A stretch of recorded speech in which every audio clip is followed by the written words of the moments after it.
Hey everybody, this is Stuart with Wine on the Dime, and today I'm going to be reviewing the 2020 Silvestri Estate Rosé. It's from Carmel Valley. It is 14% alcohol by volume, and Silvestri Vineyards is going to be our guest for the upcoming Pink Society chat, where the theme is music, scores, and wine. The reason why is because this winery is owned by Alan Silvestri. He's a famous Hollywood composer who's done music for movies, little movies like the Back to the Future series, and Who Framed Roger Rabbit, Night at the Museum, many of the MCU movies, including The Avengers, Predator, The Abyss, Forrest Gump, Castaway. I mean, little movies that people may have seen.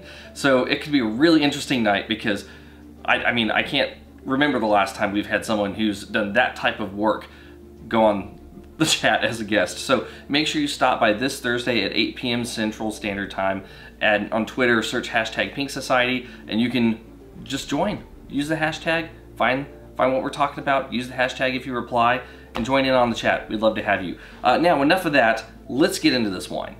Oh, and before I get into the color, I forgot to mention that this is a blend of 50% Cabernet Franc and 50% Malbec. From a color standpoint, I'm gonna give you a pale orange, no artifacts, no cloudiness.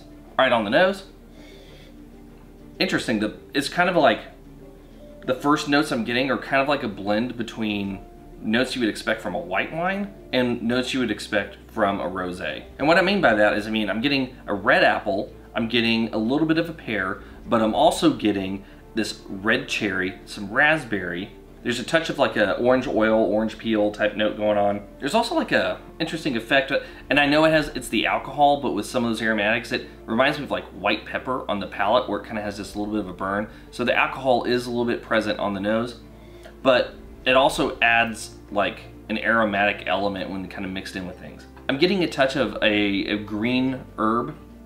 I'm gonna lean towards like Italian parsley. Not very strong, it's just noticeable. And as I've been moving it around a little bit and kind of letting it open up, that red cherry is kind of a mix between a fresh red cherry and then also getting some candied red cherry notes. Anyway, how does it taste? It's a medium plus body, medium plus acid.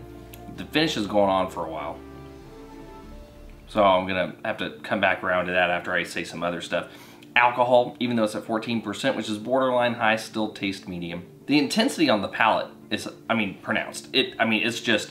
It's kind of medium on the nose, it's kind of there, but once you put it in your mouth, there's just a giant hit of flavor everywhere. All of those notes that you smell right there, you get in your mouth, but it's like fivefold. It's a really intense wine.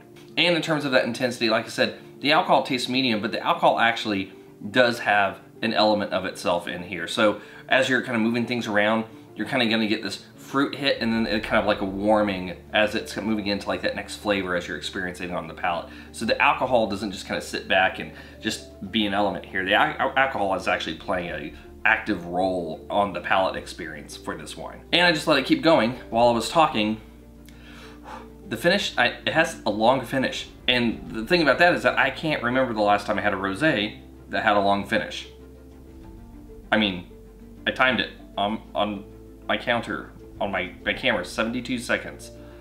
That's a long finish. Anything after a minute or a minute longer for me is a long finish. All right, so I've talked about the wine. You kind of know what to experience when you open it and drink it, but how's it rate? We got to get to the blick. From a balance standpoint, full point. Length, you have a long finish, full point. Intensity, medium on the nose, medium plus on the palate. I would need at least medium plus to give you 0.75 or higher here, so I have to give you 0.5. And in terms of complexity, I'm getting a real nice range of primary elements, especially on those red fruit and what they call the green fruit elements. I'm not really detecting any secondary on my palate, though the alcohol does have some cool effect, and there's some herbs. So I'm gonna go ahead and lean, I'm gonna lean towards half a point here. So once you add it all up, you're a very good wine. And here's the even better thing about this wine. If you go to their website right now, they're having a spring sale. You can get this bottle for almost half off if you buy one bottle. So instead of paying $27, you're paying $15. And if you buy a whole case, it's $10 a bottle. So you pay $120 for a whole case. Anyway, this has been Stuart with Wine on the Dime. If you like today's review, please like, subscribe, and comment. Have you had the 2020 Silvestri Vineyards Estate Rosé? I'd be interested to know if you have. And don't forget to join us at 8 p.m. Central this Thursday for the Pink Society chat on Twitter. Search hashtag Pink Society, and you're already most of the way there. And I'll see you all again soon with another review for Wine on the Dime.